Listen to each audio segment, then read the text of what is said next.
രണ്ടുപേർക്കും 2 സൈക്കിളിലാണ് നമ്മുടെ യാത്ര തുടങ്ങിയിരിക്കുന്നത്.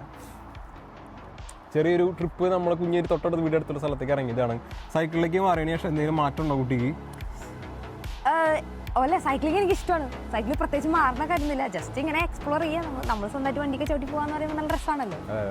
അത് നമ്മളിങ്ങനെ തലയിൽ ഹെൽമെറ്റ് ഒക്കെ വെച്ചിട്ട്, നമ്മുടെ നാട്ടിൽ നമ്മൾ ഹെൽമെറ്റ് ഒന്നും ഹെൽമെറ്റ് ആണ് മുഖ്യം. പിന്നെ ഇവിടെ ഇപ്പോൾ സമ്മർ ആയ കാരണം എല്ലാവരും സൈക്കിൾ ഉപയോഗിക്കും. അപ്പോൾ അത് നല്ല രസമാണ്. നമ്മളൊരു വഴി കട്ട് ചെയ്യുമ്പോൾ ഒരു 10 എണ്ണമെങ്കിലും സൈക്കിൾ നമ്മൾ ക്രോസ് ചെയ്ത് കടകടയെന്ന് പറഞ്ഞപ്പോൾ ഒരു വരിവരൊക്കെ ആയിട്ട് അടക്കം നമ്മൾ പോകാറൊക്കെ ഉണ്ട്. കുറച്ച് നാളായിട്ട് സൈക്കിൾ നമ്മുടെ 2 സൈക്കിൾ നമ്മുടെ കൂടി, നമ്മുടെ സൈക്കിളിലെ ഒരു സൈക്കിള്, വൈഫിൻ്റെ ഒരു സൈക്കിള് പോയിട്ടുണ്ടായിരുന്നു. നമ്മൾ കൊടുത്തു. അപ്പോൾ പുതിയൊരു സൈക്കിളിന് പകരം 2 സൈക്കിളായിട്ടാണ് കയറി വന്നത്. എന്താ നല്ല ഹെൽത്തിനും നല്ലതാണല്ലോ, പ്രത്യേകിച്ച് ഇപ്പോൾ UK ഇവിടെ സമ്മറാണ്. സോ അപ്പോൾ ആ നേരത്ത് നമ്മൾ സൈക്കിൾ കൊണ്ട് ഇറങ്ങിയാൽ നമുക്ക് ആ നേരത്താണ് ആകെ കൂടി ഇവിടെ ഗ്രീനറിയും കുറച്ച് സൂര്യപ്രകാശവും